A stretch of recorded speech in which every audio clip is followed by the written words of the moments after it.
There is no voting on social media. To vote, you would require a permanent voter's card. To get your PVC, visit cvr.inecnigeria.org. Create your account with a valid email address and start the registration process. An activation link will be sent to you. Click on the link and activate your account. Fill out the form, pick and submit a convenient date and time for your biometrics. Print the application slip, which should have your QR code. On the appointed date, go to the nearest INEC office for your biometric capturing. Thereafter, you will get a registration slip to pick your permanent voter's card when ready. Get your PVC today. This message is from PlusTvAfrica.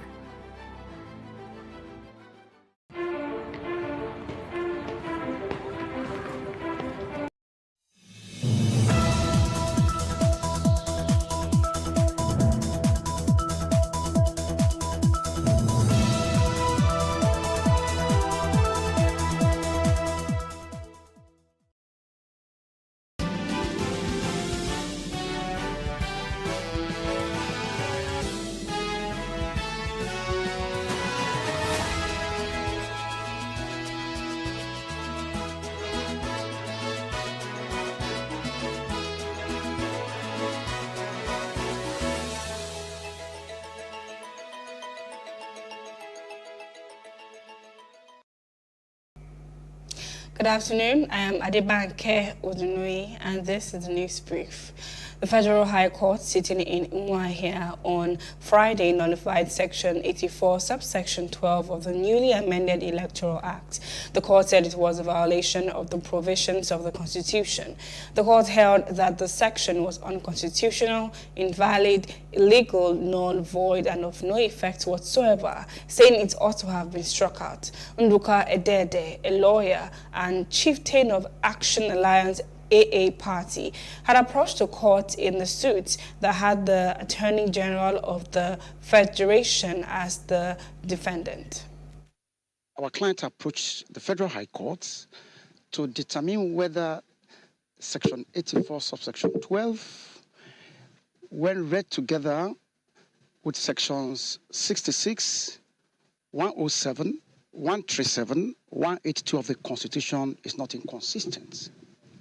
Now, the court agreed with our submissions, and it has just ordered that Section 84, subsection 12 of the Electoral Act is inconsistent with the rights of Nigerian citizens when read with Section 66 of the Constitution, 107, 137, 182, and now nullified Section 84, subsection 12 of the Electoral Act. And as equally has ordered the Attorney General of the Federation to delete Section 84, subsection 12 of the Electoral Act forthwith. Now, the implication of this is that it has provided a congenial atmosphere for politicking and political space. The interpretation of Section 84.12, which the court has graciously put to rest now, as being a total nullity, being in conflict with the provisions of the Constitution. And originally, we honestly believed that it was inadvertence on the part of the National Assembly. It was a big error. And being gentlemen and distinguished senators and the members of the House, I think they will now go back and do the right thing, since the court has made pronouncement on it, and that put to rest every other issue regards to that, so that we can move on with the national issues that are besieging us as a country and as a nation. Meanwhile, a senior advocate of Nigeria, Ebun Adekborua, has faulted the judgment of the Federal High Court Umuahia, nullifying Section 84, subsection 12 of the Electoral Act. Reacting to the judgment, the lawyer wondered why the National Assembly was not joined in the suit. The House of Representatives earlier complained that it was not served notice as being a part to the court case on the Electoral Act.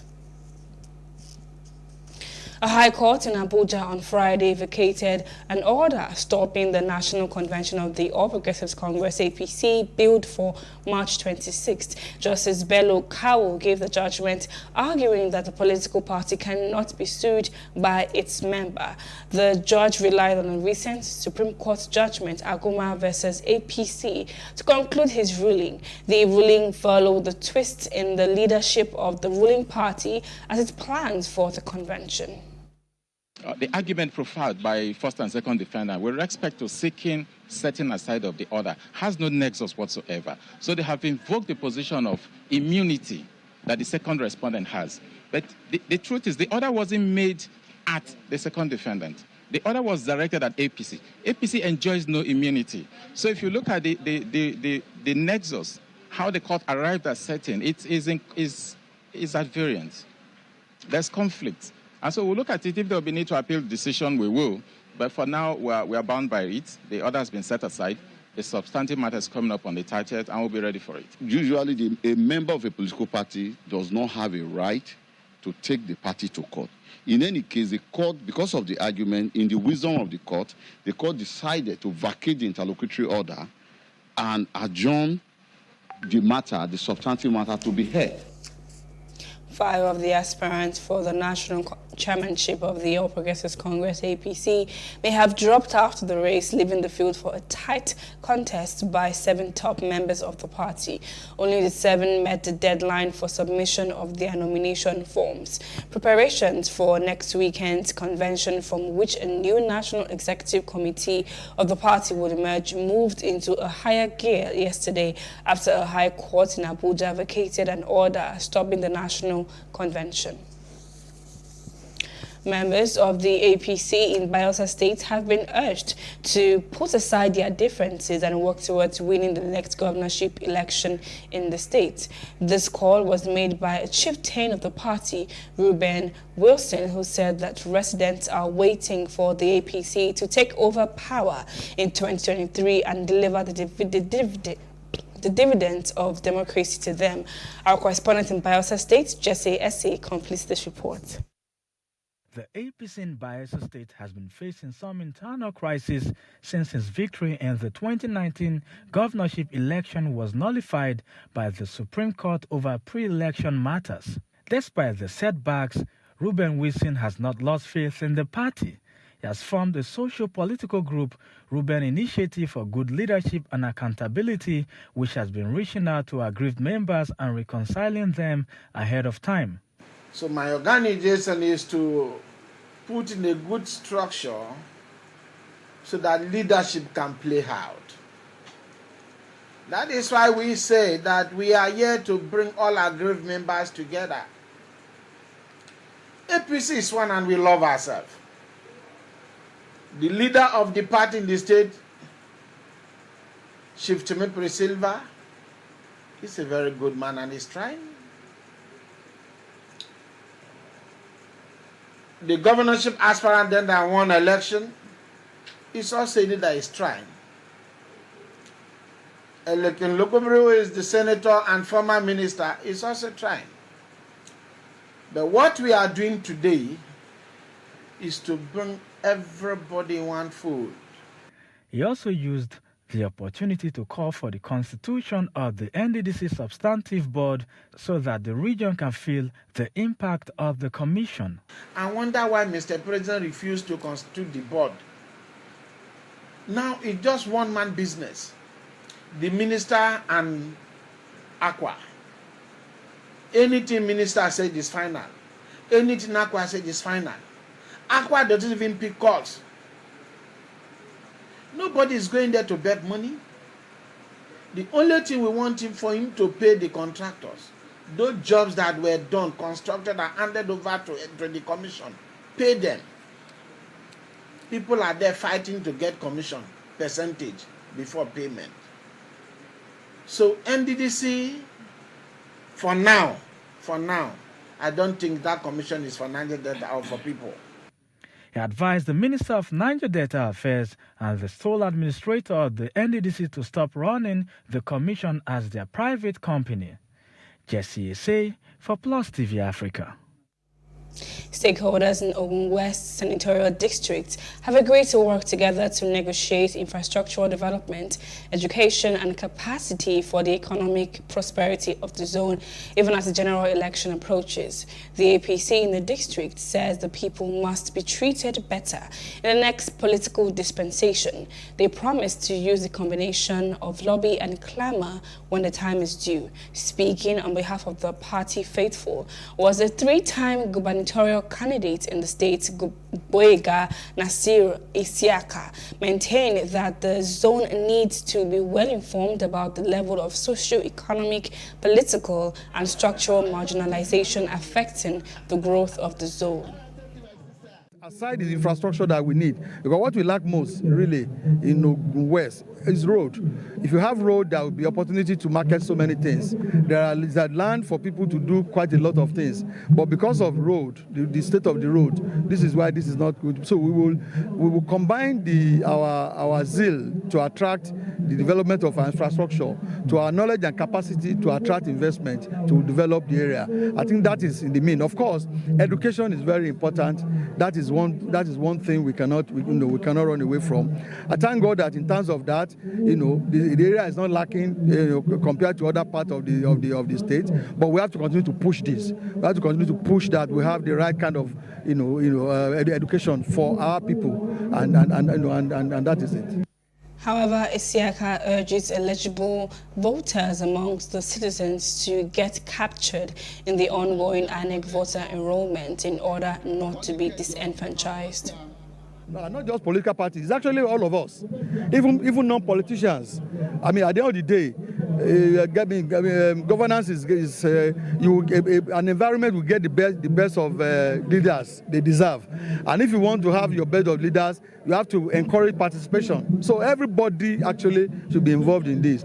Even the CDAs, the communities, when we are having our meetings at every last Saturday of the month in our various communities, let us shout and tell our people. This is actually the responsibility of everybody. It's not just political parties, because at the end of the day, it's about our country and not just about the political parties.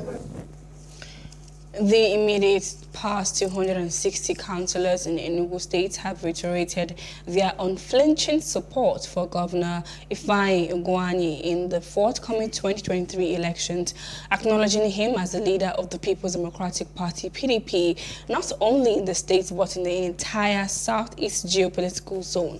The former councillors, during a solidarity visit to Ugwuanyi at the government house in Enugu, described him as a good leader and father to all whom they have learned a lot from. They lauded Governor Ugwuanyi for teaching them a quality leadership style, especially in the areas of peace and governance. The Divisional Police Headquarters, Uguma Owerri West Local Government Area of Imo State, has been set ablaze by unidentified men. Eyewitnesses say the hoodlums also killed 2 police constabularies. The police public relations officer in Imo, Mike Abatam, while confirming the incident, said no police officer was killed during the attack. And the family of the late Bamishe Ayonwola is still hoping that justice is served in the murder case of their daughter. The family said they were given a 24-hour notice to come for the pathology.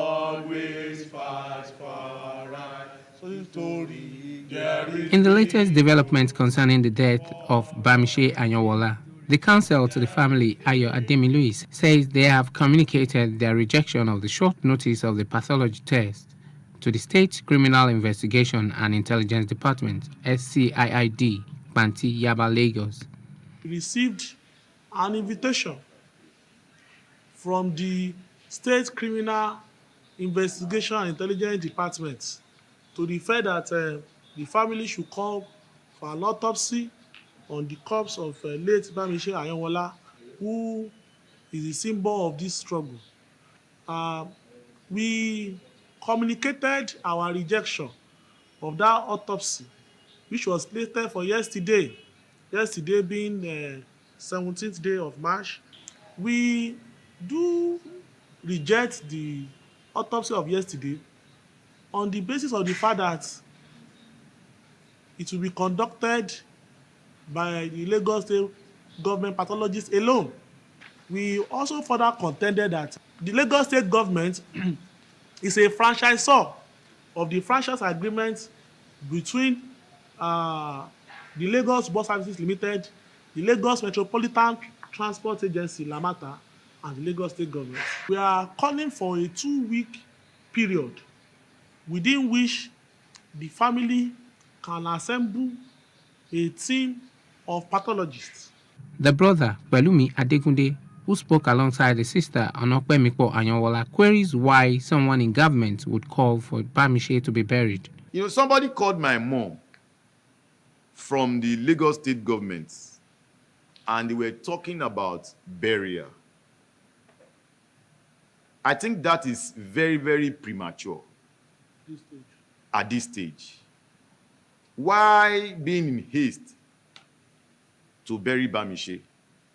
We believe that if this justice is overly delayed, Bamishe's spirits will not be happy with all of us. Not only in Nigeria that we have been receiving calls.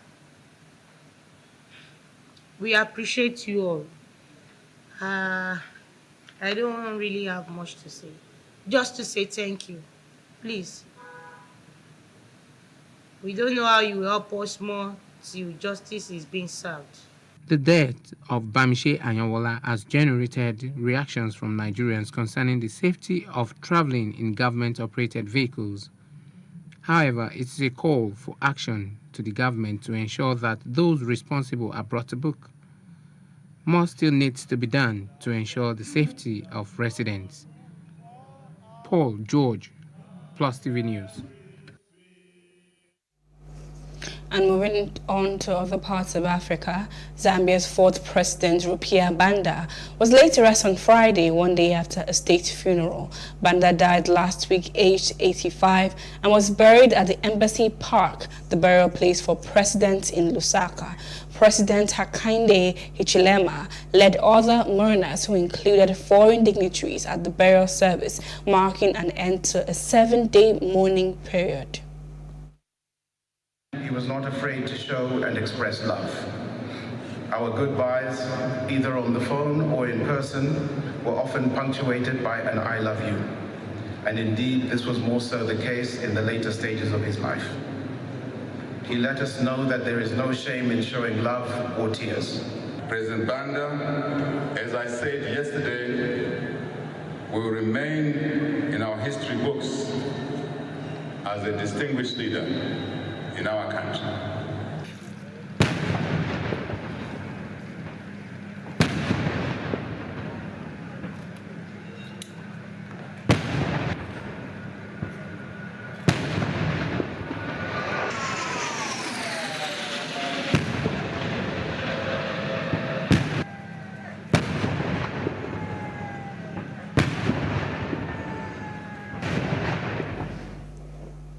Mozambique Defense Forces have killed 10 terrorists who attacked the population of Matemo Island in the country's northern province, Cabo. Around the island areas has been interrupted until security is restored.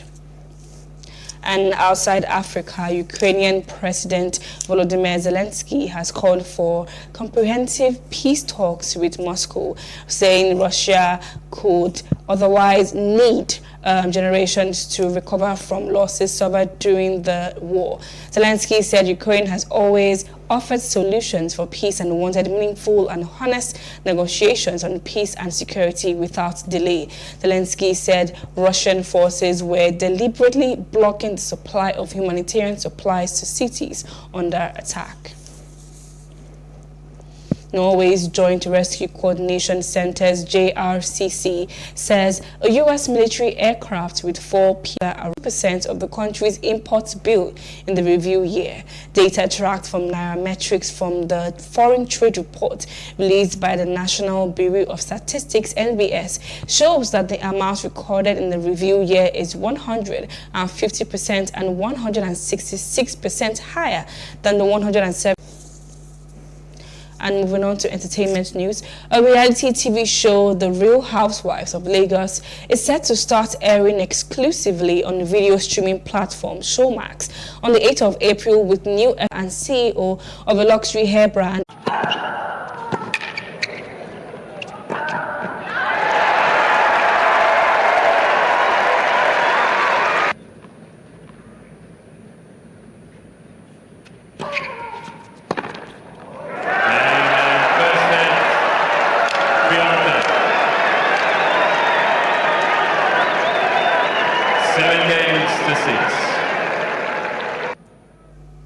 And that's the news update. For more stories, please follow us at PlusTvAfrica on Facebook, Twitter, and Instagram, and do subscribe to our YouTube channel at PlusTvAfrica and PlusTvAfrica Lifestyle. I am Adebanke Odunui. Thank you for watching.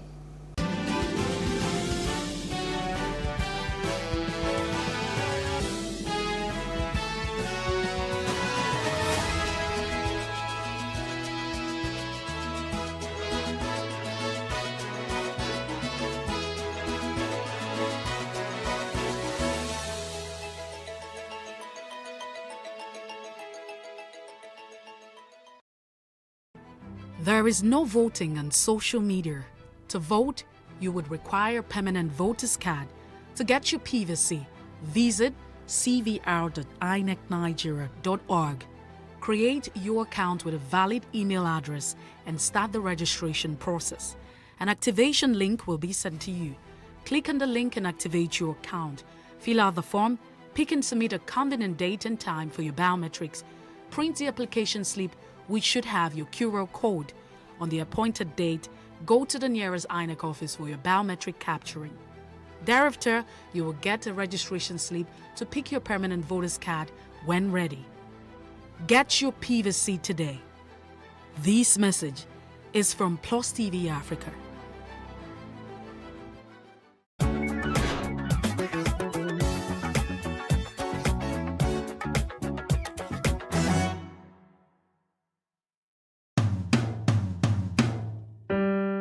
My name is Eniolorunda Oladejo Anikulapo, aka German Anikulapo. I was born and raised in Lagos. Earlier part of my childhood was in Lagos Highland because my father was mostly up north working. This was post-Civil War. And then later we were moved to Agege, Capital Road of today. We were one of the first families to settle in that area where we had all the characters that became legend in our turbulent past residing. We hear of Nubanga, Kusiya Wereleko, Ejire, even Alado will come from Mushi, and they will all come into our house. Because of one reason, my father was a distributor of top beer, and in front of the house was a shop where he sold drinks. So musicians and all kind of layabouts were always coming around there. I remember that Ilo Mawura, in fact, is an uncle to my mom, was always there. Olowonyo, Oseni Ejire. Many of them, once they come to Lagos to perform, they always ended up in our house. And so the Nobanga characters and Alado and the rest of them were always coming into that place. So in that kind of environment, it was easy for a child to lose orientation. I even learned boxing, just as we were trained in football and the rest of them.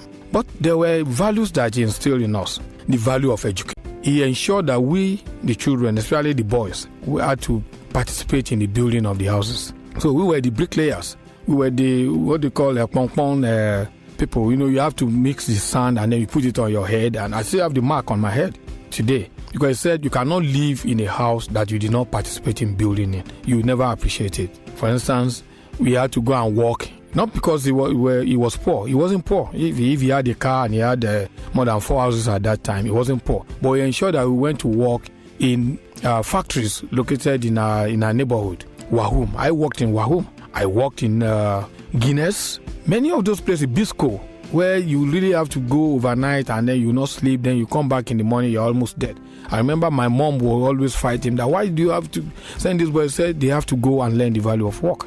He also taught us how to be respectful of the dignity of others. For instance, the man who took me to a Catholic school was an Igbo man, Bapayinaya. I even thought he was my father because my father was away for most of the time. So he took us to Catholic school. And by then, my dad was a Muslim. So, how did we get to where we are today? I think it is because we lost these values. We lost parenthood. Our parents today spend more time at work or in the traffic, on the street. They have no time to monitor their children. So we're breeding monsters. And I think the way we can get back to that is to ensure that we begin to inculcate all these values in our children, and we are likely to get back to where we're supposed to be. I therefore join Simore in this collective drive towards a greater tomorrow.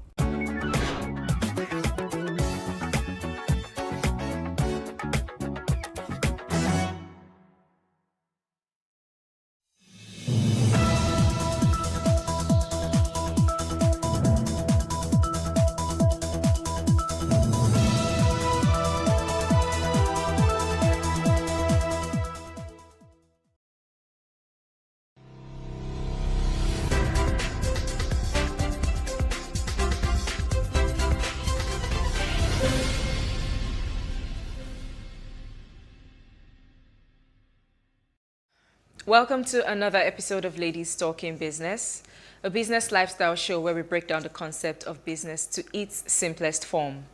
I am Moremi Akonwo. On today's episode, we will be talking about the event planning niche market in Nigeria from the perspective of an event vendor, with our guest, Ogenekewe Omotosho. Ogenekewe is a serial entrepreneur and a graduate of computer engineering. She obtained her BEng degree at the Enugu State University of Science and Technology, Enugu, Nigeria. She is the Chief Executive Officer and Creative Director of the unique popcorn brand, Give Me Oh Wow Popcorn and Events, makers of the popular Oh Wow popcorn brand. Ogenekewe is also the founder of I Sabi Work, an app designed to connect artisans or service providers with clients near them. As founder of I Sabi Work, she emerged the top female entrepreneur 2018 to 2019 Startupper of the Year Challenge, organized by Total in Nigeria. Thanks for coming on the show today, Kewe. Is it okay if I call you Kewe? Yes, okay. Thank you. It's my pleasure. So, what does it take to become a good event vendor? To be a good event vendor, the first thing I would say is that the person has to be a good listener. A good listener. Because clients come to you and they have a picture of what they want in their mind, and they're trying to mirror it, as in they want you to see what they want. And the only way to picture what your client wants is to listen. Okay. So first of all, the person has to be a good listener, and at the same time, not just listening, the person has to be creative to be able to recreate what the client wants. Okay. Those two are very, very important. So you have to be a good listener, you have to be creative. Yes. Okay, so I'm sure you'd agree with me that planning a party in Nigeria is different. It's totally different. Okay, so what are the things, from a vendor's point of view, what are the things to bear in mind when planning a Nigeria party? First thing that you have to have in mind as the host or the hostess is your budget. What do you want to spend? What's available to spend? Where you stop with your budget is where your rishi, if I say we can, stop. So if you want a small party, your event planner will work with your budget. See, as an event vendor, we work with event planners. Although some clients call us directly, but most times we work with event planners. So the event planner is the one that now translates, okay, this is what we can work with, this your budget can take this, can take that, and all that. We'll now talk about the number of guests. Do you, if it's a large party, are you planning for 100, 200, 1,000 or less? Some people might be planning for just 20, 50. So the number of guests is also a very important. Yeah. Then your event planner. You have to choose an event planner if you don't have the time. So some people will go all the way to try and do all these things by themselves because they have the time. But there are some very busy individuals that need to outsource the event and the party planning to the event planners. So another thing again that I would like to add is the type of party. Is it a burial? Is it a wedding? Is it a birthday? All these things are things that you need to put into consideration when planning a party. Because in Nigeria, there's something about the way we want our guests to perceive our parties. Even those that don't have so much would want to still, they like to get people that will still portray that air of, I spent a lot. That is the Niger factor. So that's when you have a client like that, or most of our clients are like that, you have to listen to them and give them the standard that they want. Yeah, but doesn't it depend on their money? It depends on the money, but even with little money, you can still have a quality event. So that's where the creativity comes in. But okay, you have this particular budget. How can I work around this budget to still bring out a particular standard that my guest or that my client will be proud of? Just something that is still worth it, even if it's little. Even if it's little money. Yes. Okay. So that is just the main thing about the event in Niger party. Yes, in Niger party, you have to put that in mind, because nobody wants to, in quotes, they don't want anybody that will fall their hand.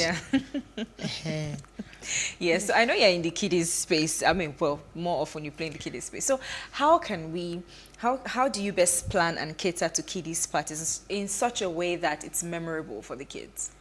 Well, you have to think like a child. What are those things that the children want to see or want to experience? You have to create an experience for the children. So that's why you see that most kiddies parties have this theme. That the real celebrants. The child. Yes. the parents have to listen to that child. The child will tell you specifically. You'll be surprised that they know exactly what they want. True. This is the kind of cake I want. I want a Barbie cake. I want what they call it? A different Ibenten cake. Ibenten cake. Different kinds of characters. So the child is the one that's going to let you know that this is what I want. If a parent is planning a child's party and did not involve the child in the plan, the child may say, "Mommy, I don't want to be a princess in this party. I don't want this princess character. What I want is the Wonder Woman character," for example. So it's very important to bring the kids along in the planning process. Yes. Then, especially when they're now older. 8 years, 10 years. They already know what they want. They have their list. They have the list of what they want.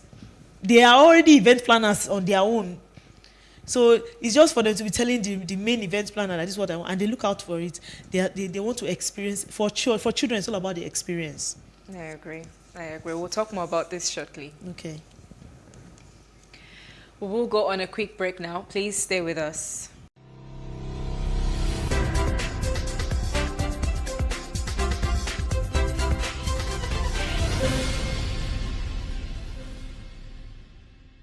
Well, that's part of the problems why people are apathetic towards the insurance company. I think it's a bit too harsh. For someone who has been paying for 10 years, I think there should be a bit of a compromise in such a situation. What do you think? Like I said, you need to speak with your insurance. You don't take it for granted that, oh, I've paid for 10 years, there's a delay here and there. They need to be notified. Peace and Style, 6:30 p.m. on Saturdays and 5:30 p.m. on Wednesdays.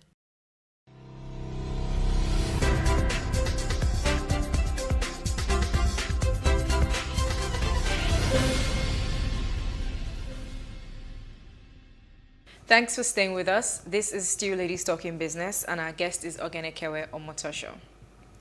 So, I'm sure you'd agree with me that there are hundreds of thousands of vendors out there, especially in Nigeria. Yes. So how can a vendor stand out in this oversaturated events market?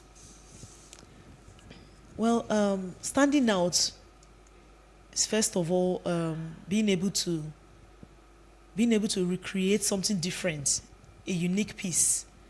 That if this is how ABCD is doing it, I want mine to be different.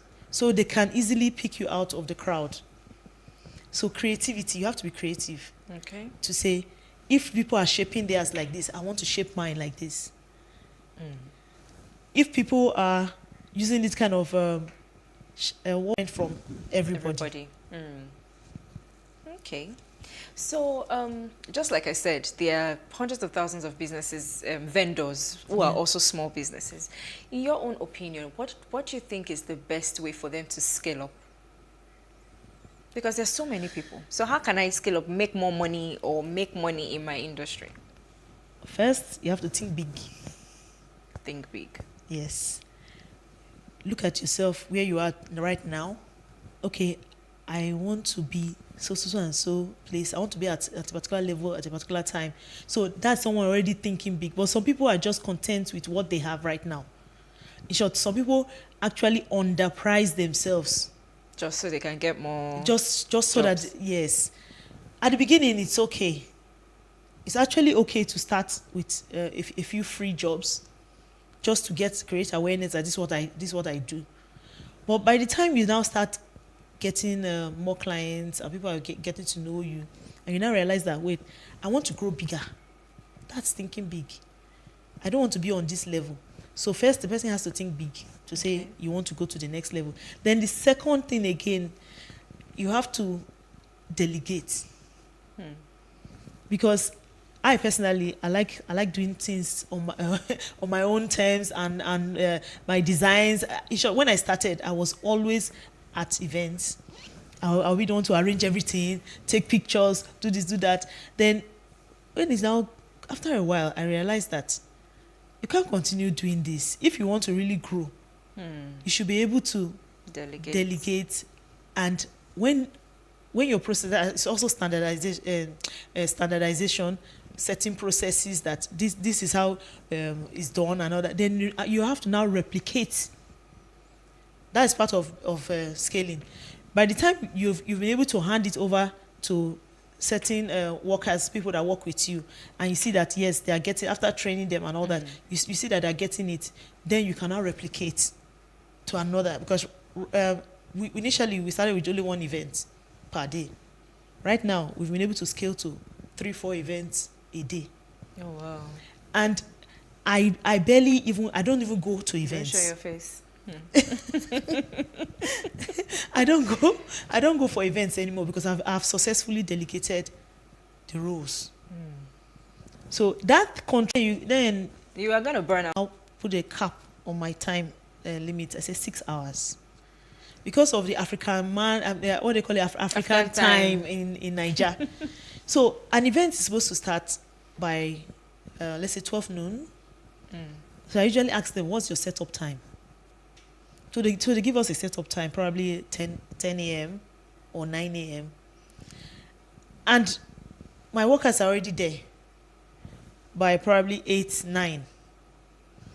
Count the number of hours. By 12, it's already 3 hours, right? Party now starts around 3. 4. And it's no fault of the host or the hostess. So whose fault is it? People that didn't come on time? It's just a Nigerian thing that, am I going to be the first person to arrive at the party?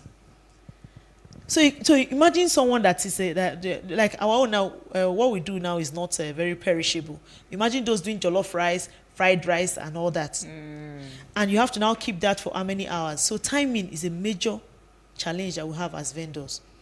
So the vendor will have to wait until the party starts. So how can in the situation where timing, just like as you've mentioned, is a challenge, so how can vendors navigate and walk through that?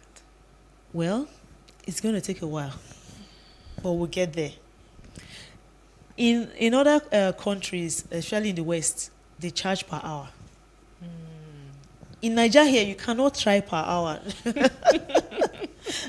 You can't try per hour. So if we can walk to that level, that we can now start charging per hour. I think it will even make parties start early. It will make parties start early.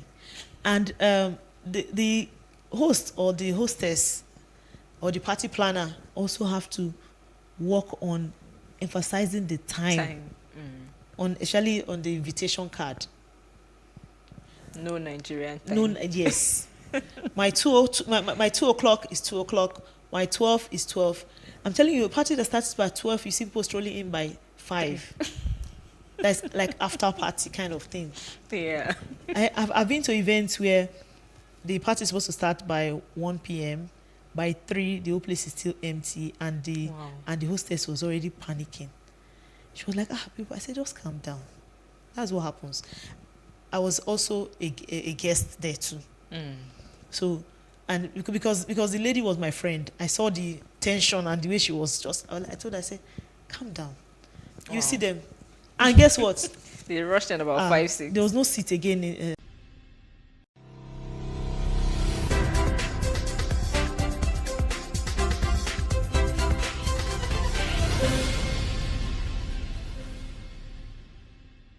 I'm still here with Ogenekewe Omotosho, CEO, Give Me All Wow Popcorn and Events. So, Kewe, as an entrepreneur in this event industry, for you, this is more like a personal question. So, tell us about a high moment that's made entrepreneurship worth it for you. I know that there'll be a lot of difficult moments. That's why I didn't ask you for your own challenges, but I just need an encouraging moment. Oh, okay. One of the high points of our catering was when we catered for the vice president. Okay. And that was in 2018 or 2019, thereabout.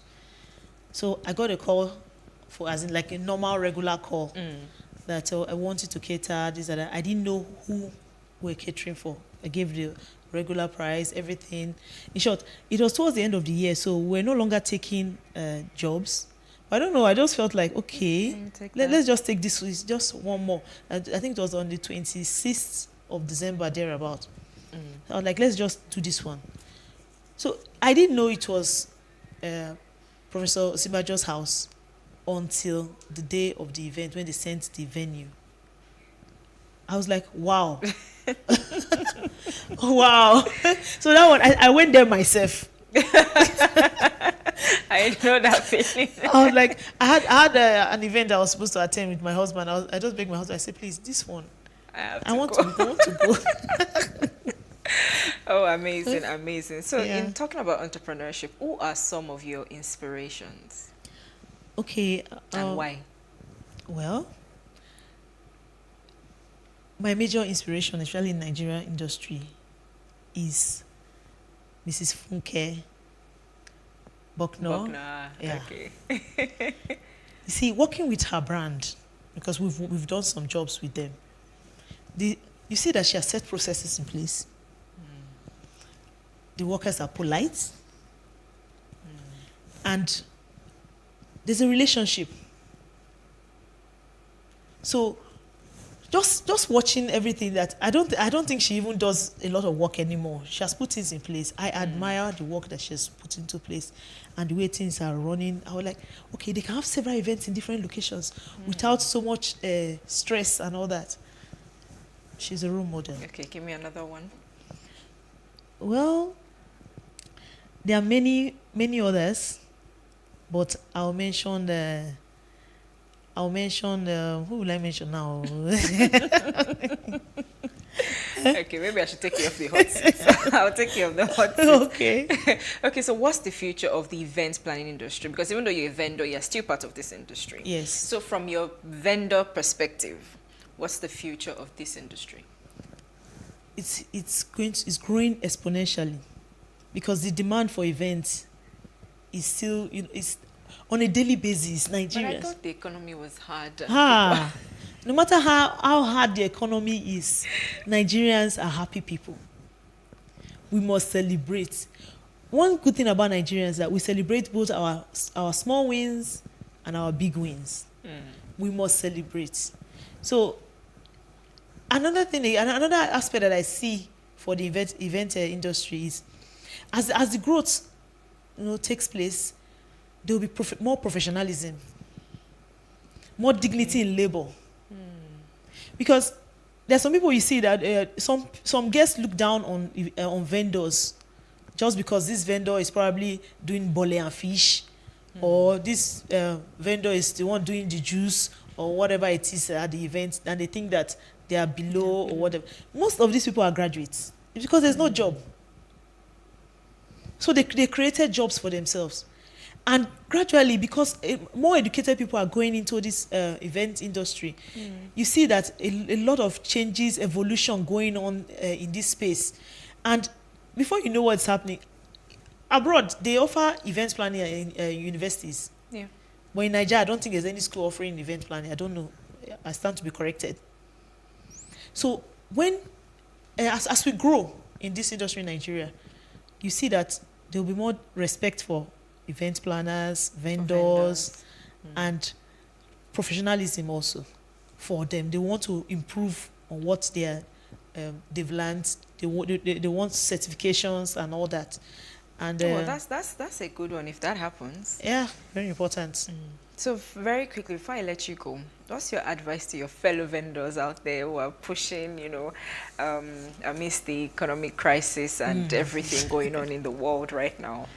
Well, dear vendor, dear vendor, dear event planners or event planner, it's tough.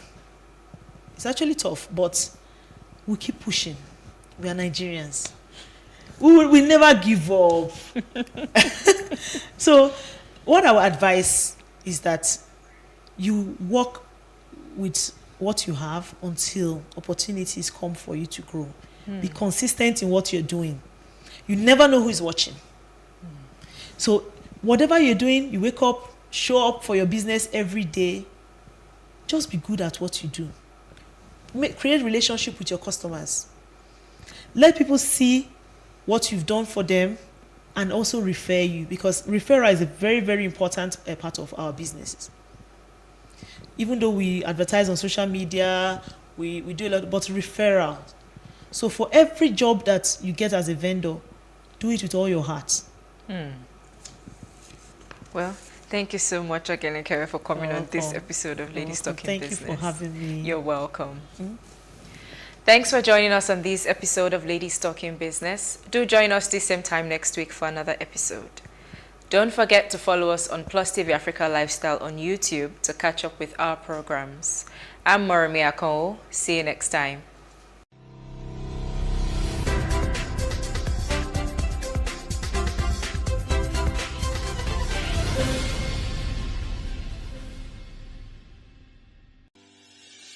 Increase the reach of your events or business services.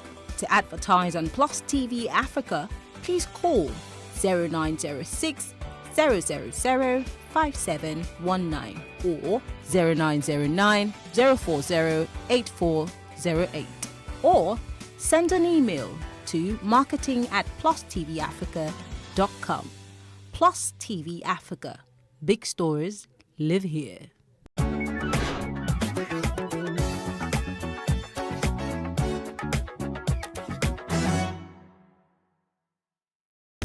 I bet your eyes and ears are thrilled with music videos coming from Nigerian artists. You obviously notice the singer, the video vixens, and other talents. But what about the music director? Close your eyes, think about your favorite music video, and see if you can tell who directed it. Great if you can, sad if you can't. We're here to celebrate the brains behind the videos out there, and here are 5 top Nigerian music video directors. Number 1. Clarence Peters. He's a director, filmmaker, and cinematographer. The founder and chief executive officer of Capital Dream Pictures was involved in a mobile-sponsored music video for a documentary on AIDS in 1998. He directed 40 episodes of the TV series Everyday People. Peters has also shot a good number of documentaries, TV commercials, short films, and TV features. He has directed music videos for recording artists such as Dare, Durella, Wizkid, Sheyi Shea, Burna Boy, Waje, Tubaba, Fino, Runtown, and Yemi Alade. Peters has won numerous awards for his works.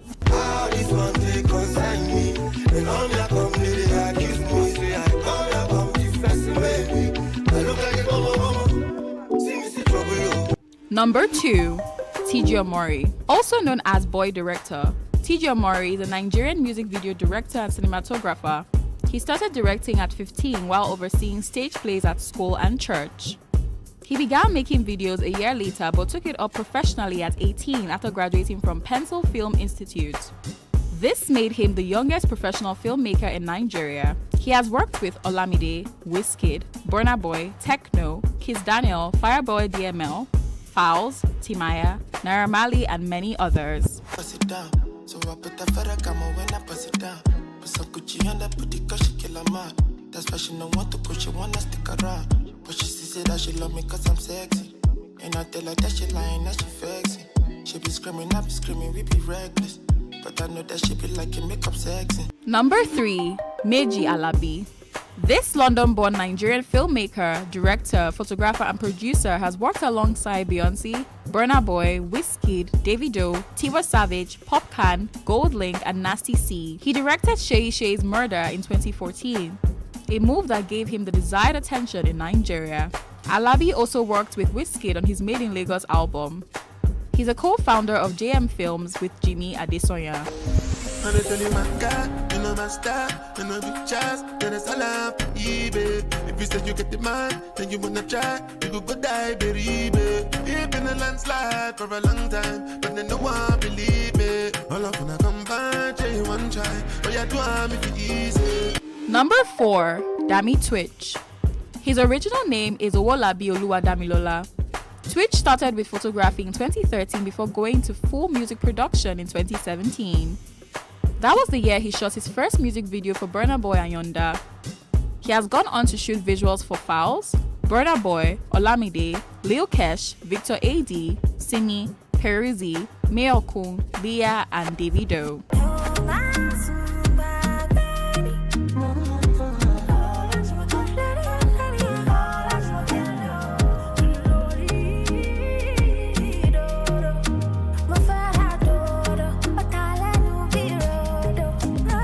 Number 5, HG2 Filmworks. Olaolu Olabode Folarin, also known as HG2 Filmworks, is a Nigerian-American music video director, graphic designer, entrepreneur, and cinematographer. Olabode began his production journey as a graphic designer and later went into full-time music video production in 2010. He has directed music videos for big-name artists like D'banj, Kiss Daniel, Dami Crane, Reminisce, Nice, and Scales.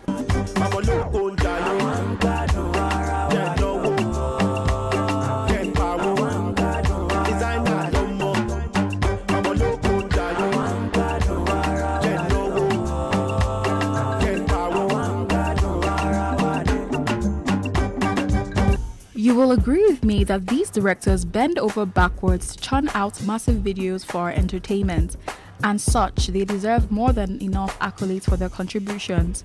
So whenever you watch your favorite artist videos, always remember the men behind the scene.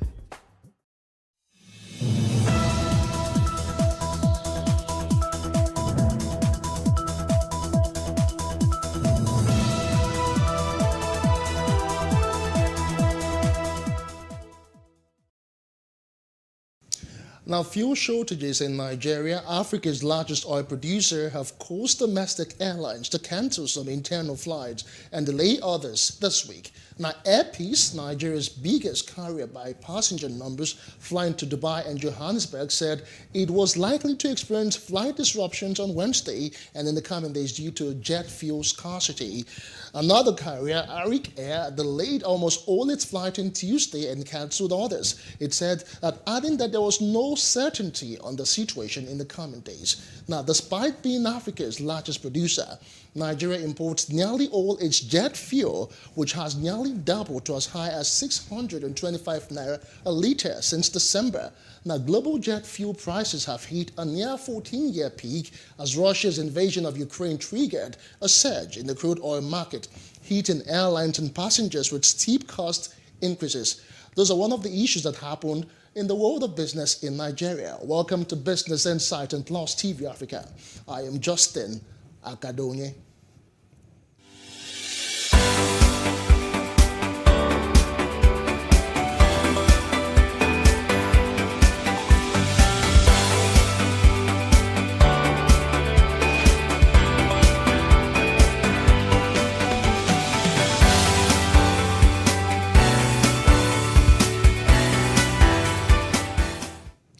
The federal government bans direct farmers-foreigners trade.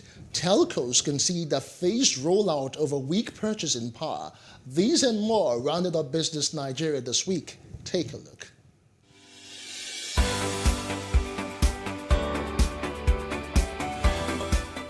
The federal government has banned any direct purchase of farm produce involving indigenous farmers and foreign nationals. The national regulation, which is to ensure that Nigerian farmers are customers as a result of inflation. The Nigerian Communications Commission disclosed that Nigerians might have to buy new devices in order to be able to enjoy 5G services or use alternate broadband devices.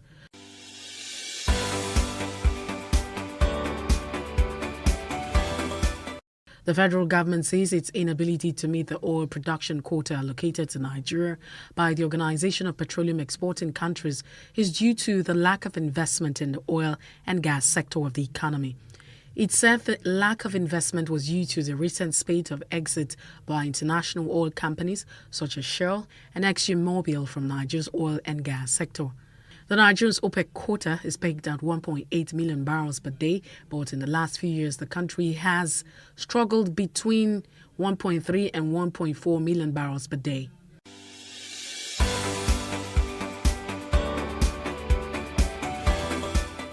The Nigerian Labour Congress (NLC) has thrown its weight behind the Maritime Workers Union of Nigeria over its planned industrial action against international oil companies. In a letter to the Minister of Transportation Rotimi Amechi, NLC President Ayuba Waba recalled at the last stakeholders meeting held on February 28, 2022 with the union, the Nigerian Port Authority and concerned stakeholder. An understanding was reached that the IOCs comply with the extent capacity to maybe generate or assembly cars in Nigeria, but with all of this, reality, we're still importing so much. Is it a thing that we don't really have enough to meet the demands for the Nigerian market, or that the average Nigerian does not necessarily believe in Nigerian vehicles? Okay, let me start with the capacity. As of today, we have about 62 as the local assemblers that could assemble vehicle here in Nigeria. We have a lot of them. And we have those that assemble international brands. And we have like 2 or 3 that assemble local brands. When I mean local brands, the brands that are not international, they are only manufactured here in Nigeria. So we have like 2 of them. And we have the capacity to assemble about 530,000 vehicles annually. So, and out of these 62 assembler, we have 33 of them registered with Bureau of Public Procurement. So we have the capacity, given all the necessary infrastructure, to assemble about 500,000 annually. So again, the record shows that the import is every year, especially for about 2020, 2021, the record shows that we have about over 600,000 every year that people import. The gap is still there that we need to bridge. But again, for us to be able to bridge that gap, we need government. We need everybody. We need government. If you look at the 6 elements of license, you do that annually. You can know what it takes. For us, we are based in Lagos. For us to renew that, our license, we have to be sending our staff to different offices in Abuja. This can be done maybe once in 3 years. Then, and part of the things you need to do is policy consistent. That is under investment promotion. Policy consistent. How consistent are our policy? In your intro, you mentioned that government reduce the import duty from 35 to 5%. Okay, yes. So if you look at that one, can we call that one policy consistent? It's a somersault. It's a lot of somersault. And that's, you cannot, 10.5 trillion total expenditure of the budget of the government. We are spending about 10% on importation of vehicle. We can do a lot with this money. We can do a lot on the effects that's going outside the country. We can conserve our foreign reserve. We can create more jobs. A lot can be done. That's part of the objective of NADDC, that is objective of auto policy, is to create jobs and then improve the value chain. So this value chain can be improved through local content development and skill acquisition. Okay, let me bring you back to what you said. That you said about 530 in the infrastructure to make a park. One in Kaduna, one somewhere in Osun, another one in Anambra. This industrial park are to provide basic infrastructure so that when you want to go into assembly, you just come with your equipment and plug in. So if you have this one there, it eliminates a lot of things like looking for land, trying to do a lot. Because in Nigeria here, you think it's easy to start a business, to acquire your land, to get the land registered, to get your building registered, pass through a lot of assessment, make a lot of payment. It takes a lot of effort and money. But if you have this industrial park there, it's going to help a lot. Then, because a basic infrastructure will have been provided by government in those industrial parks. And then, number two, skills acquisition. We need to do something about that. We really need to do something about it, and government has to help also. I know that NADDC are doing something about developing a curriculum for some universities and then developing a program that will take care of this. But government can still do more. Right. And again, patronage, that is the most important thing. Patronage by Nigerians? Patronage by government and by Nigerians. Okay. So part of what part of what we have in that auto policy is what is called automotive credit scheme. So that vehicle automatic credit scheme is supposed to encourage, provide fund for Nigerians to buy local assembly vehicle, but this is not there. All right, it's still Business Insight and on Plus TV Africa. We still have Webimo Osonikbe in the house. We'll take a quick break and we'll come back and talk about electric vehicles, which is actually like the future of auto in the world. Let's see what Nigeria has done, what capacity we have, and then what are the prospects and maybe challenges in a moment. Do join us again.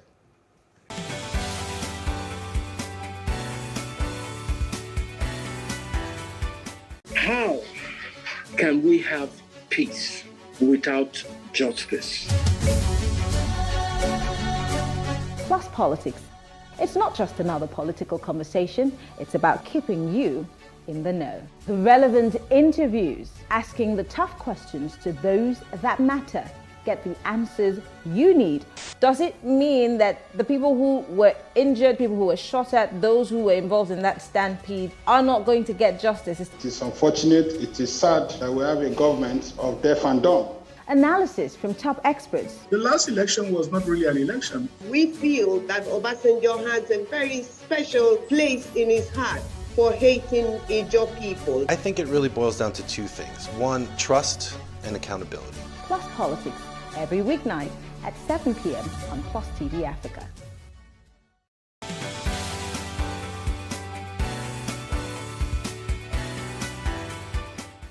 Welcome back. It's still Business Insight and Plus TV Africa. We still have Webimo Osonikbe, the CEO of Jet Company Motors, and we're looking at the future of auto capacity in Nigeria. You know, how far have we gone? What are we doing well? And what are the prospects, maybe threat or opportunities abound in the sector?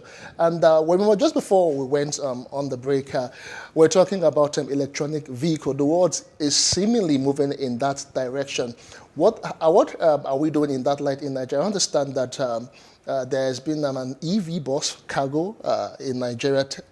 So what are the prospects really, knowing that? It's going to be 10 years' time, 20 years' time is already by the corner.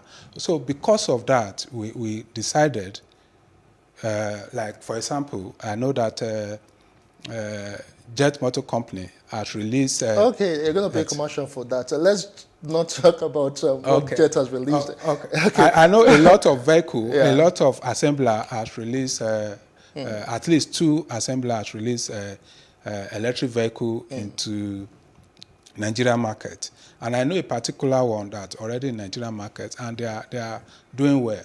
But look at it, either you look at ICE, which is internal combustion engine that use petrol or diesel, or you look at EV, we are having challenges. Today, it's easier for you to charge your vehicle than to buy a liter of petrol. Today, it's far, far cheaper for you to sell your vehicle than to buy a liter of diesel. That's AGO. I learned that AGO, as I yesterday, was selling for over 500 naira per liter. So when you put that one to perspective, you know that the challenges we are facing, either with petrol, with diesel, is almost the same thing you are going to face, and with EV. But EV is far, far better. Why I say it's better is this. We only need to put our power issue right. Immediately we solve that one. That's the future. There's no two way about it. That's the future. I will give you another instance. If you look at internal combustion engine, and you look the parts that form the system, when you say a system, it's different parts that work, that make a vehicle to move. Then, and you look at electric vehicle. The electric vehicle has like about 10 to 12% of the parts that make a motor vehicle, make an ICE vehicle. And then you could see that with electric vehicle, the monthly or those one in commercial, 2-week servicing, buy diesel, buy engine oil, change your plug. You don't need to do that. The maintenance cost alone is enough attraction for you to go EV.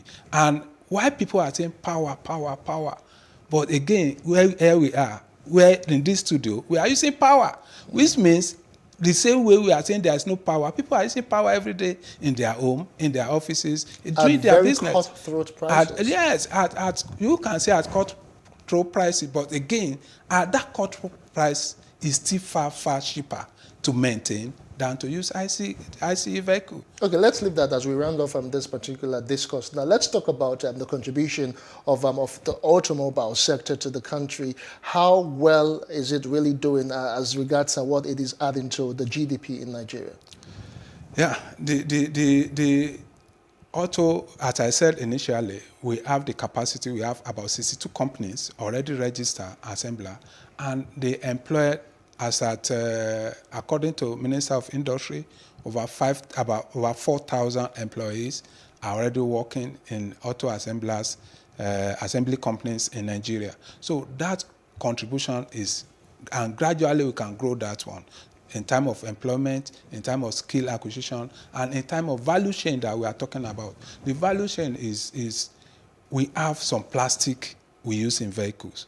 We have some electrical things that they can do. The welding, all this one can be done locally. That's why we say development of local content. And when you look at the local content we can do here in Nigeria, we can do it to the extent that at least 50% of what it takes to assemble a vehicle or manufacture a vehicle can be done locally. And if we can do this, think of what we are going to conserve. I mentioned the other time that about 10% of our annual budget expenditure also go to what the people spend on importing of vehicle is about 10% of our annual budgeted expenditure. So if that is the case, think of what we are going to conserve. And then I'm sure it's a huge contribution to the economy.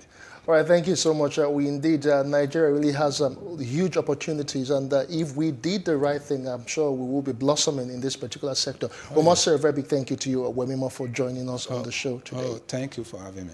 All right, Wemimo Osonikme is the CEO of JTM Company Motors, and he has done justice to the issue. And of course, we just hope that government will do the right thing so Nigerians can begin to smile and enjoy all the profits and all of the benefits.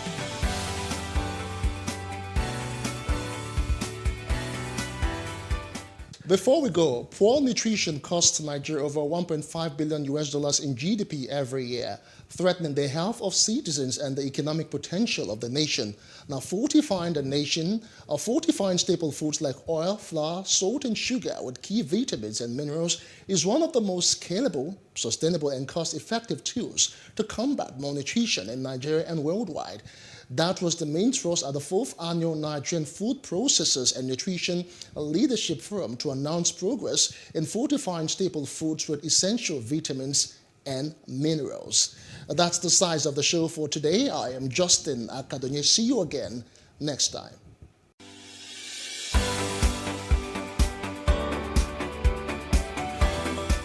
At the 4th Annual Nigeria Food Processing and Leadership Forum, data showing significant progress in the fortification of staple foods in Nigeria was presented. During the last 4 years, the forum has experienced increased engagement by the federal government and CEOs of Nigeria's largest food processing companies, resulting in years of steady progress. The data presented at the forum, which was chaired by Aliko Dangote, demonstrated sustained fortification compliance for some key micronutrients and a decline for others, largely due to supply chain issues caused by the pandemic of COVID-19. Also, the issue of the Russia-Ukraine crisis came to the fore with a specific mention of wheat production. It's not a false claim, and I'm sure that NAFDAC has also been working on this, because we've got several visits from NAFDAC on this issue. So it's not a wasted question, and we are on top of it.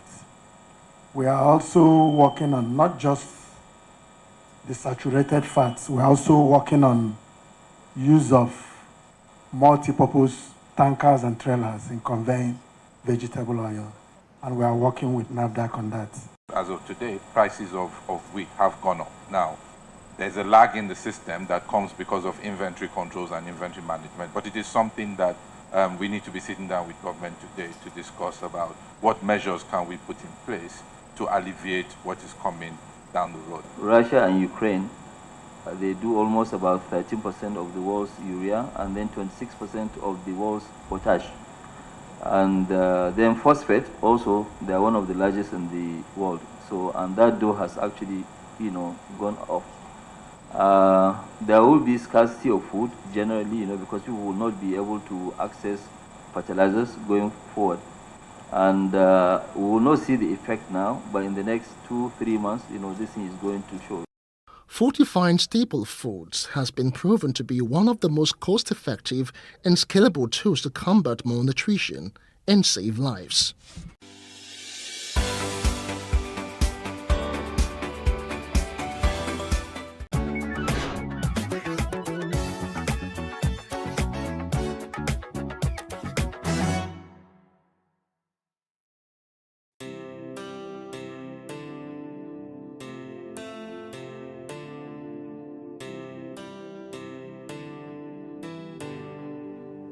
Who would have thought that the faith of Leah Sharibu would make a nation struggle for survival?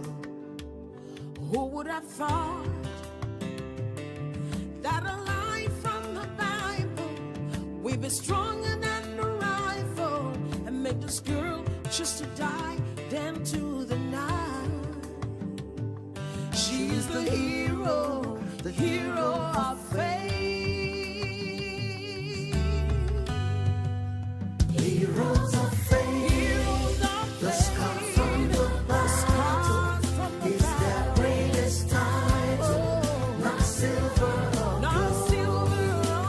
Heroes of faith, their greatest reward is across the world, not riches untold. When all is said and done, their light keeps shining on and on.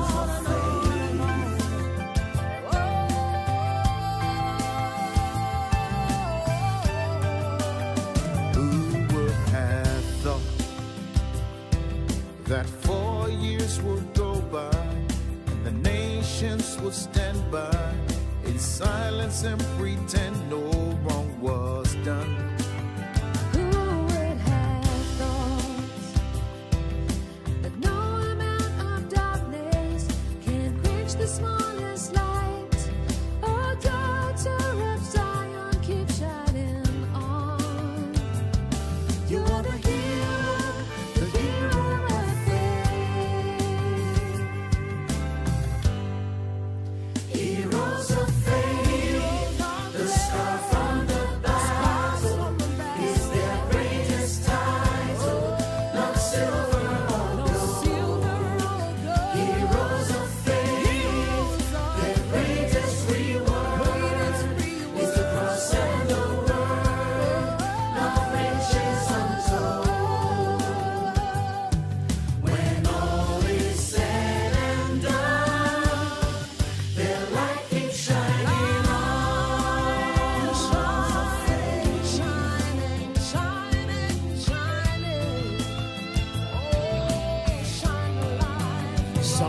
about the Lord.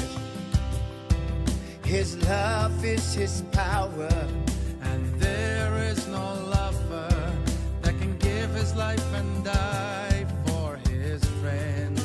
Something about the Lord. His kingdom is forever. He will rule the world with power, in righteousness, peace, and joy. He is the hero of faith.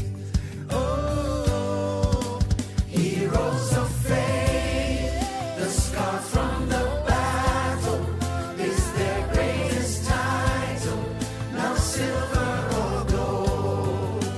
Heroes of faith, their greatest reward is the cross and the word, not riches untold.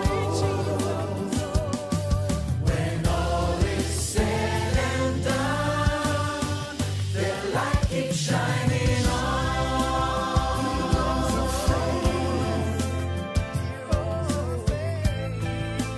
Shining on. Heroes of faith, the scar from the battle is their greatest title, not silver or gold. Heroes of faith, their greatest reward is the cross and the word, not riches untold. When all is said and done, their light keeps shining on. Their light keeps shining on. Their light keeps shining on. Their light keeps shining on.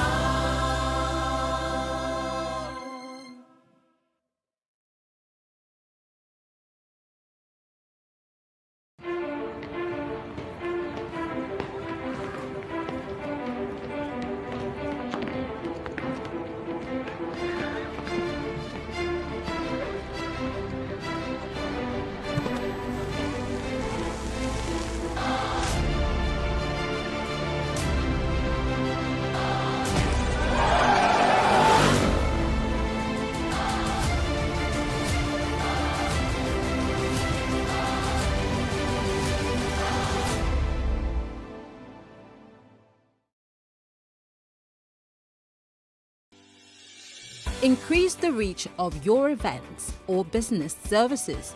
To advertise on Plus TV Africa, please call 0906 000 5719 or 0909 040 8408, or send an email to marketing@PlusTvAfrica.com. Plus TV Africa. Big stories live here.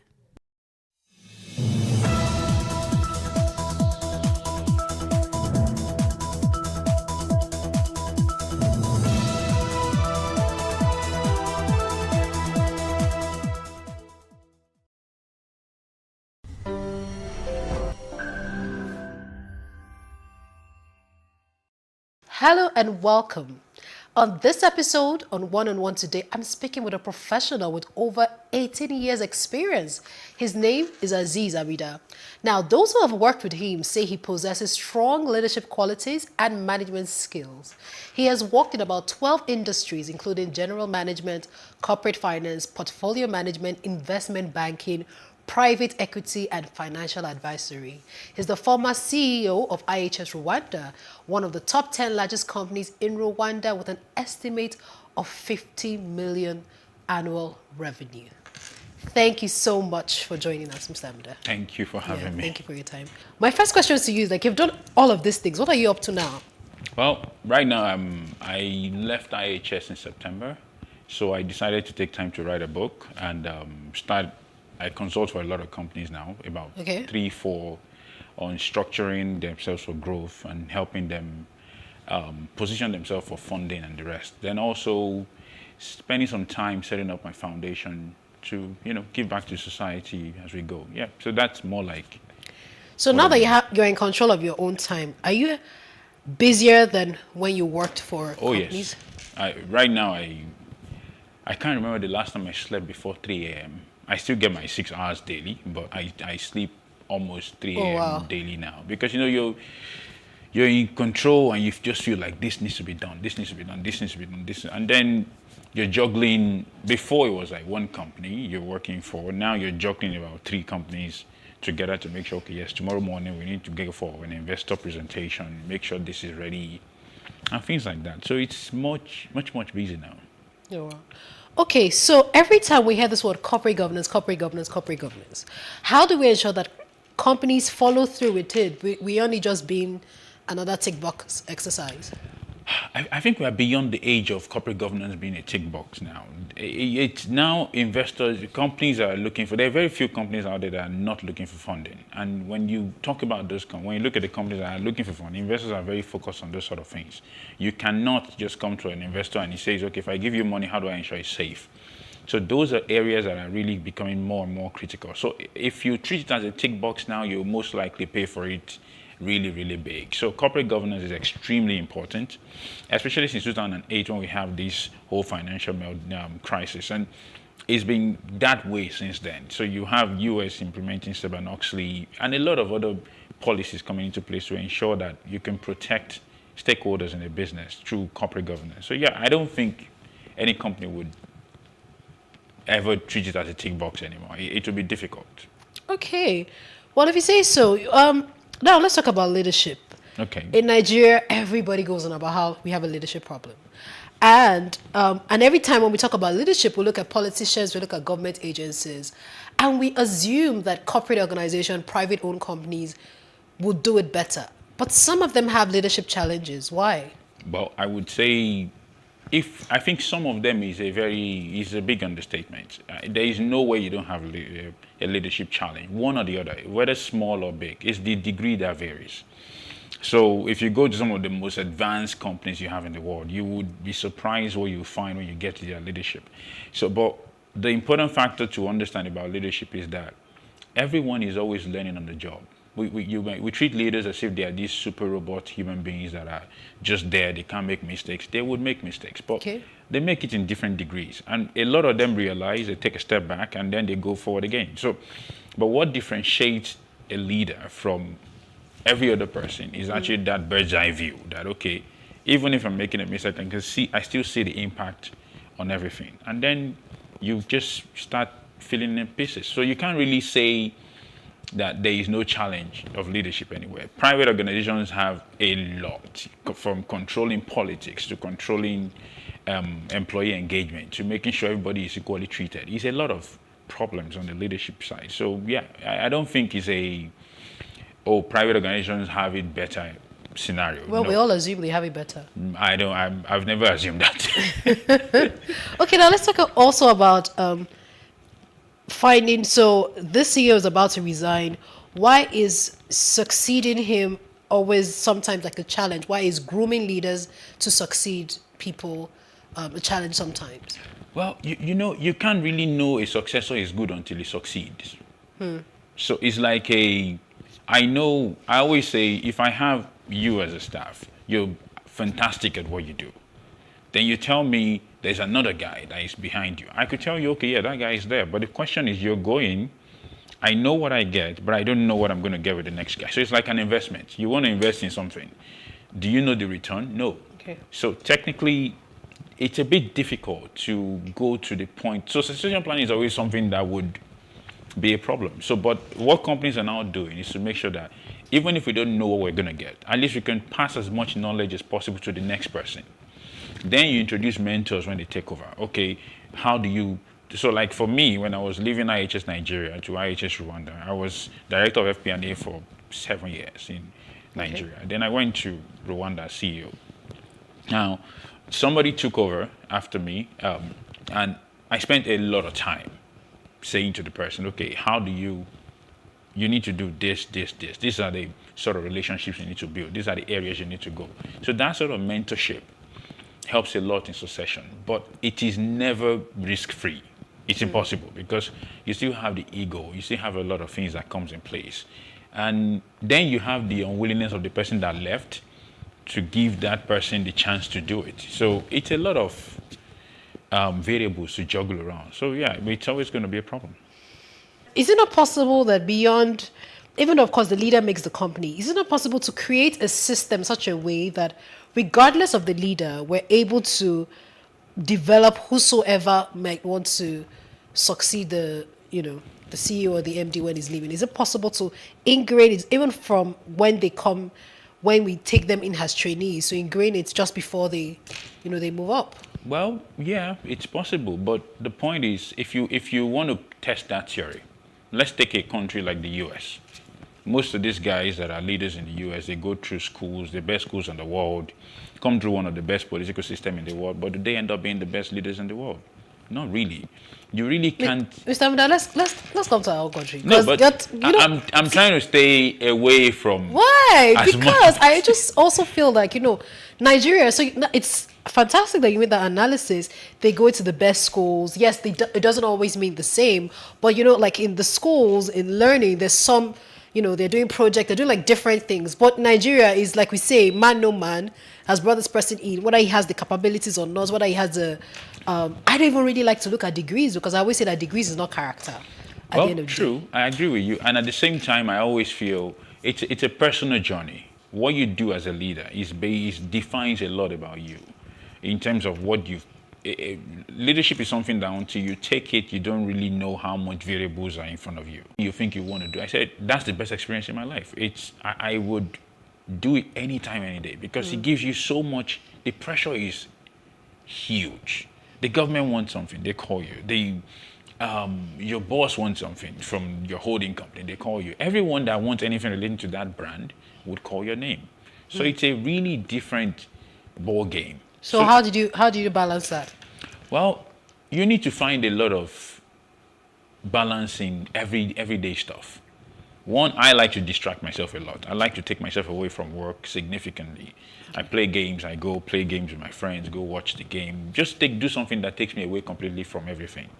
And I play football as much as possible. I do almost every sport that is available to do. But the aim of that is to ensure that I don't have any reason to pressure myself to the point where I can't function.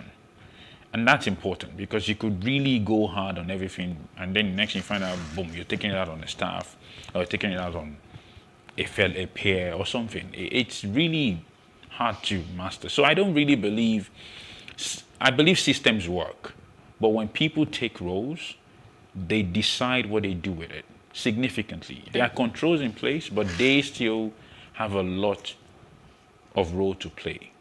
So that you can't really rule that out, no matter what. Okay, let's talk about you as a leader. So I'm glad you talked about. So your leadership style, I don't know, you correct me if I'm wrong, you're the one who has been a CEO here. I feel like there's some people that have there's an innate leadership style that they're born with, and then, along. I have staff that will say, if I have roles for 7 years, so it's that, I'm not saying just increase salary, boom, and make everything crazy. But the moment I have a budget, this is my budget, this is what I can work with. It is now down to me to say, okay, how can I use this bucket in a way that makes sense to the company and at the same time to the people? So when I was in IHS Nigeria 7 years, and my team was one of the fastest growing teams. Oh, wow. I think I had more managers in my team than a lot of departments had in them. So it was basically, my aim was to say, how do I grow the people? Not just growing them because they're not working. So they cannot worry about me, because I demand performance. So if it's only me you're worried about, then I can take away the rest. Then at least it's fine. Then I can easily say it's balanced in a way. I'm not saying I'm the perfect leader. There will always be faults everywhere here and there. A staff once told me I should go back to school to learn management. It's fine. It's his view. But to me, it's the way I believe people should be led. Give them a reason to want to follow. Because followership is more of a sacrifice than leadership is. Leadership, yes, is mostly imposed. I won't say imposed is not the right word. It's mostly given. You need to have that opportunity to lead. But to follow is actually a default. So it requires you sacrificing your time to be able to help someone else get his goal up.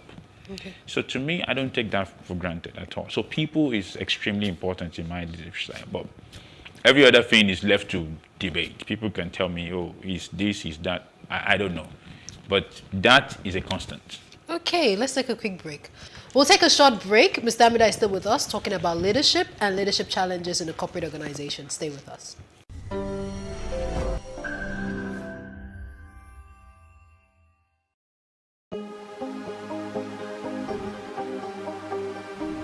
This is it for upcoming artists to blow in Nigeria.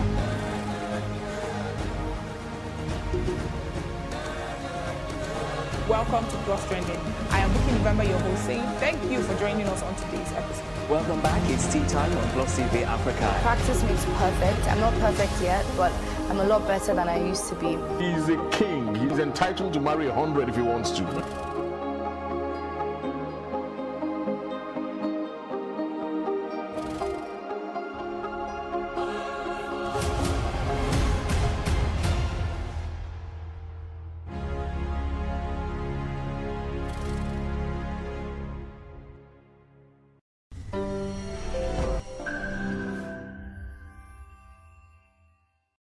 Thank you for staying.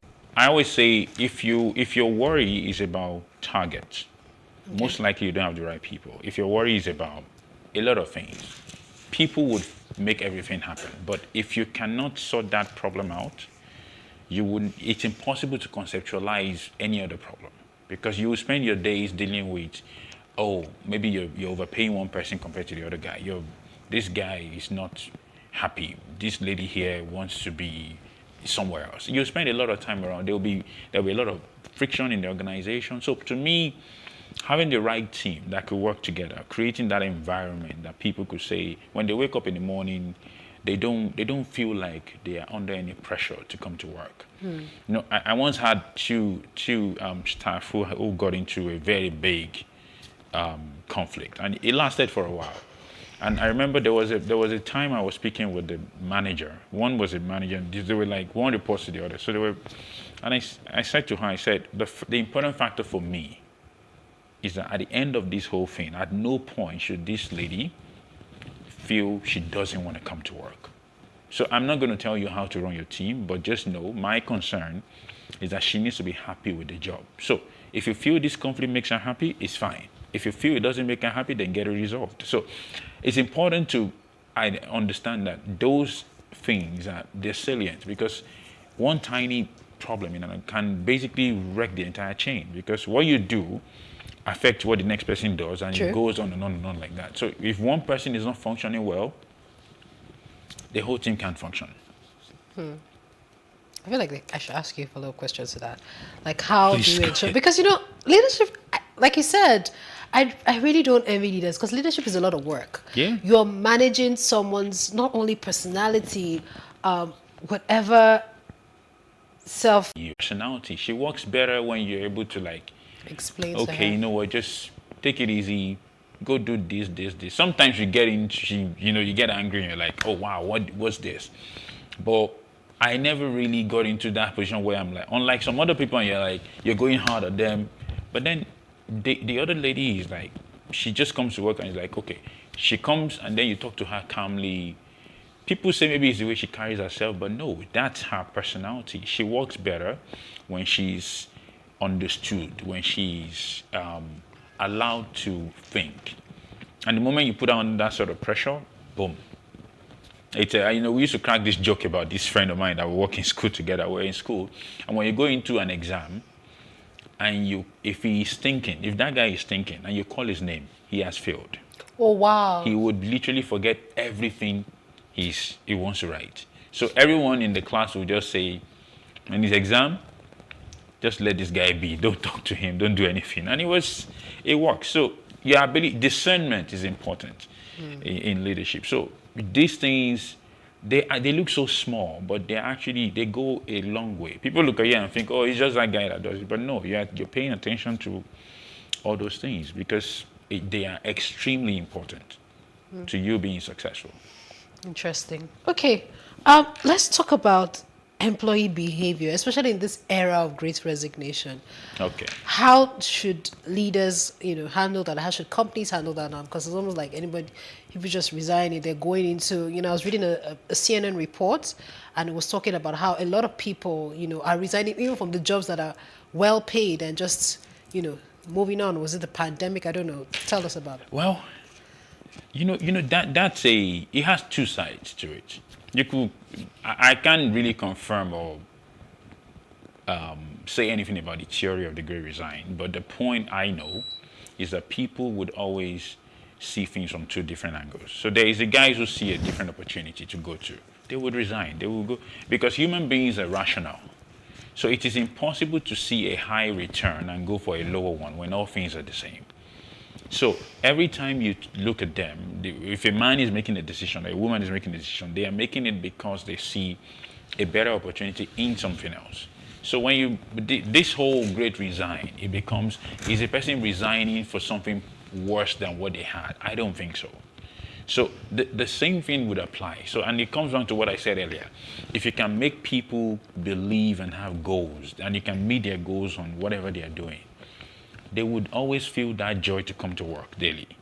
But if it's the other way, if I'm stressed every time I come to work, and I know that I'm probably going to lose my life or something else if I don't pay attention, then I'll leave.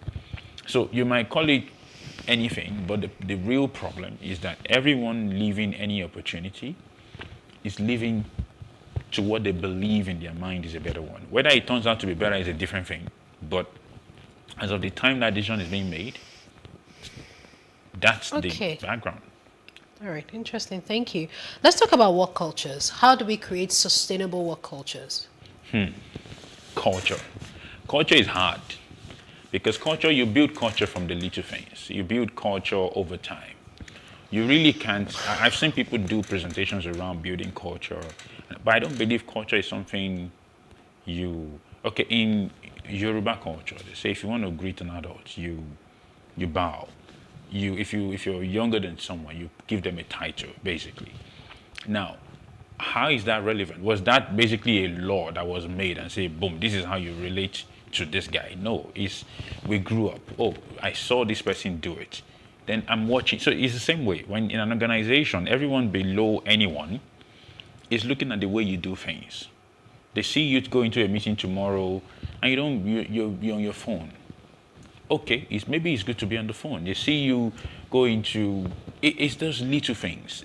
Culture is actually one of the things you contribute to in the subconscious a lot compared to any other thing. Processes you can draw on visual. Culture is a conscious effort towards little things to say, okay, as management, we want to do this way. When we go into the meetings, do we want to put our phones on the side so people see us that we do this? So it requires a lot of deliberate effort to make happen. So yeah. Okay, so let's talk about the pandemic. It's been 2 years, 2022, 2020. Lessons you've taken from the pandemic. We must be ready to change. There is no one way to achieve any goal. We're glued to the office before now. Yeah. We need to do it from here. If we're not in the office, we're not productive. But then, most of us have found significant productivity from home. Basically, I particularly, working from home has been amazing for me. It's been, I could spend more time with my daughter. I could spend more time with my wife, and at the same time still focus on work. Unlike before, that time is, if I replace the time in traffic in Lagos with the time with family, you could almost double your income. When I used to live in Egbeda, I drive to Marina every day, and I leave the office at 5, get home at 10. And in my mind, I'm like, okay, why am I doing this to myself?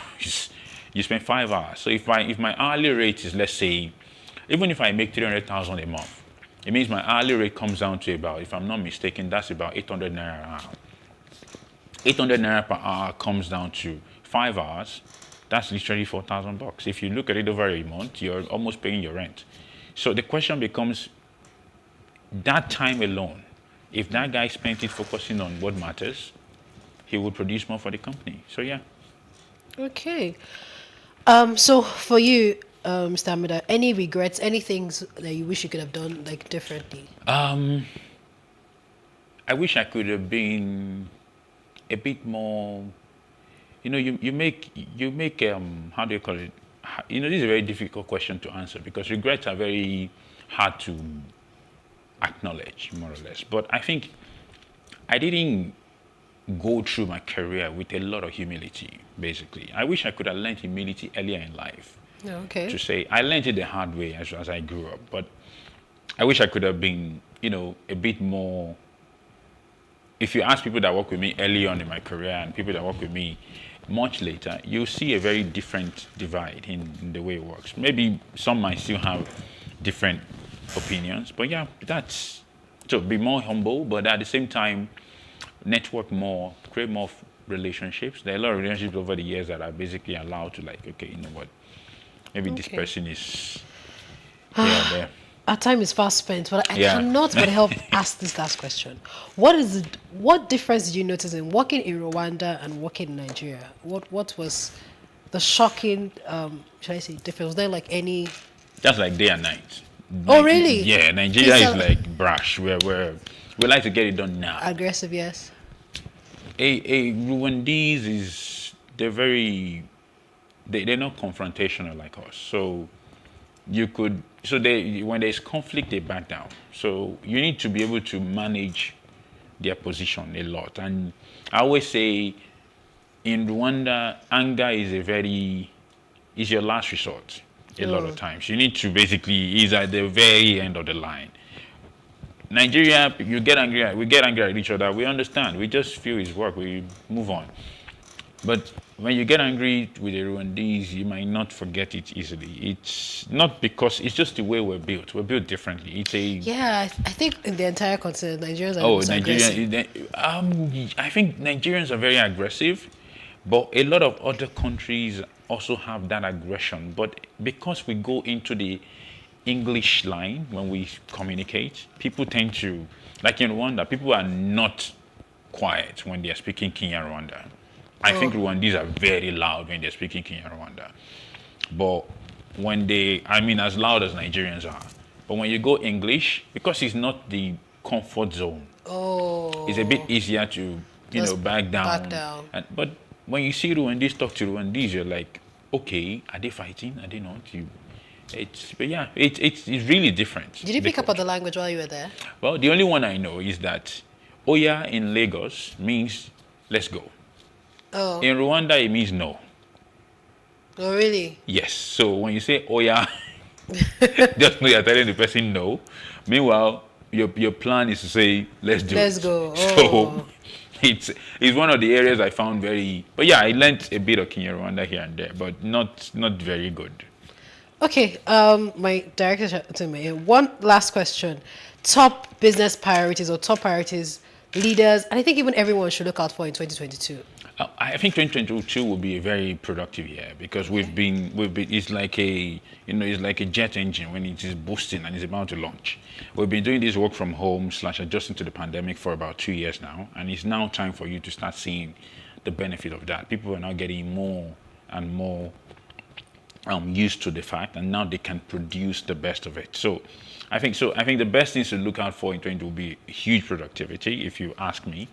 I'm not a professor of econometrics that modeled this out, but I can tell you that from what I know about behavioral science and how people tend to produce, this is a time where businesses will start seeing a lot of drive towards new levels. Well, those that are willing to adapt to it anyway. So, but yeah. All right. Thank you very much for your time, Mr. Aziz Amida. Most welcome. I still have a lot of questions, but we're out of time. It's not a problem. I think I'll ask you behind the scenes. Thank you very much problem. for your time.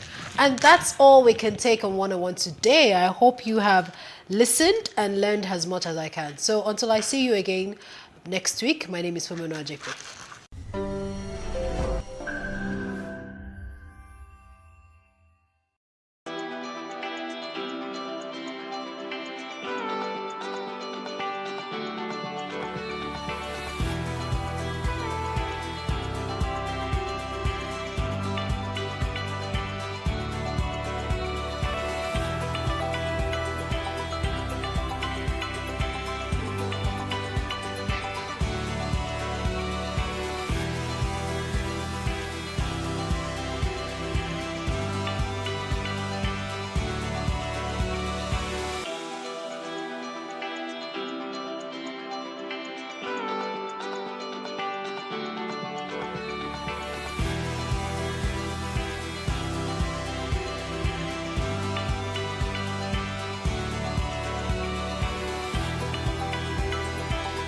Visit the appointed date, go to the nearest INEC office for your biometric capturing.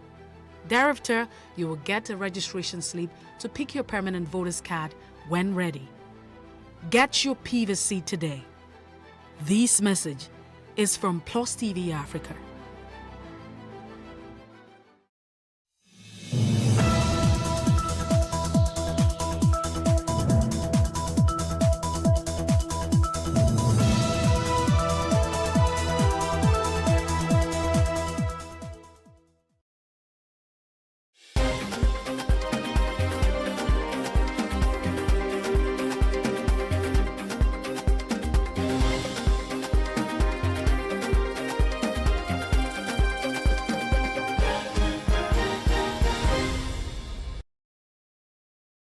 Good afternoon. I am Adebanke Odunui, and this is the news update. Officer was killed during the attack. The residence of the President General of Ohaneze Ndigbo Worldwide, Professor George Obiozo, located in Awo Umama in Oru East local government area of Imo State, has been bombed by unknown gunmen. Plus TV correspondent gathered that unknown gunmen drove into the compound, shot indiscriminately for over 15 minutes before settling the building ablaze using improved explosive devices, IED, and petrol bombs. Confirming the incident, the state police public relations officer Michael Abatam said there was no official report of any loss of life. The family of late Bamishe Ayonwola is still hoping that justice is served in the murder case of their daughter. The family said they were given a 24-hour notice to come for the pathology test for the late Bamishe. In a press conference held at Ikeja by members of the family and their lawyers, they expressed their disappointment at the turn of events. Our correspondent, Paul George, reports. Solidarity forever. We shall always fight for our rights. In the latest development concerning the death of Bamishe Ayonwola, the counsel to the family, Ayo Ademi Louis, says they have communicated their rejection of the short notice of the pathology test to the State Criminal Investigation and Intelligence Department, SCI. The symbol of this struggle. We communicated our rejection of that autopsy, which was slated for yesterday being the 17th day of March. We do reject the autopsy of yesterday on the basis of the fact that it will be conducted by the Lagos State government pathologists alone. We also further contended that the Lagos State government is a franchisor of the franchise agreement between the Lagos Bus Services Limited, the Lagos Metropolitan Transport Agency, Lamata, and the Lagos State government. We are calling for a 2-week period within which the family can assemble a team of pathologists. The brother, Balumi Adegunde, who spoke alongside the sister, Onokpemikpo Ayonwola, queries why someone in government would call for Bamishe to be buried. You know, somebody called my mom from the Lagos State government, and they were talking about burial. I think that is very, very premature at this stage. Why being in haste to bury Bamishe? We believe that if this justice is overly delayed, Bamishe's spirits will not be happy with all of us. Not only in Nigeria that we have been receiving calls. We appreciate you all. I don't really have much to say. Just to say thank you. Please. We don't know how you will help us more till justice is being served. The death of Bamishe Ayonwola has generated reactions from Nigerians concerning the safety of traveling in government-operated vehicles.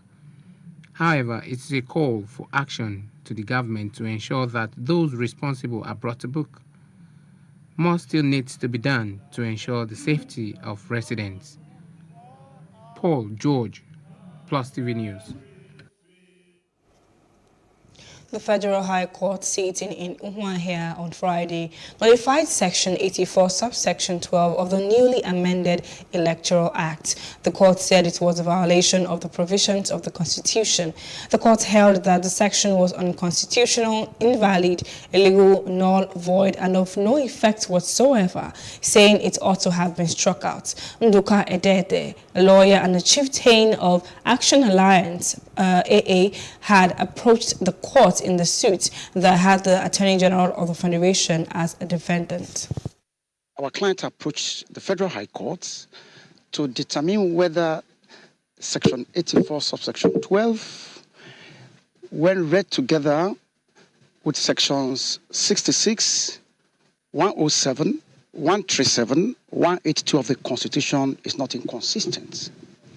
Now, the court agreed with our submissions, and it has just ordered that Section 84, subsection 12 of the Electoral Act is inconsistent with the rights of Nigerian citizens when read with Section 66 of the Constitution, 107, 137, 182, and now nullified Section 84, subsection 12 of the Electoral Act.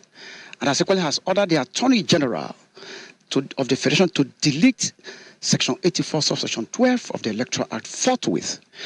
Now, the implication of this is that it has provided a congenial atmosphere for politicking and political space. The interpretation of Section 84.12, which the court has graciously put to rest now, as being a total nullity, being in conflict with the provisions of the Constitution.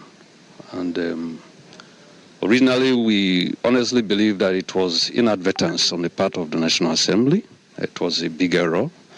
And being gentlemen and distinguished senators and the members of the House, I think they will now go back and do the right thing, since the court has made pronouncement on it, and that put to rest every other issue with regards to that, so that we can move on with the national issues that are besieging us as a country and as a nation.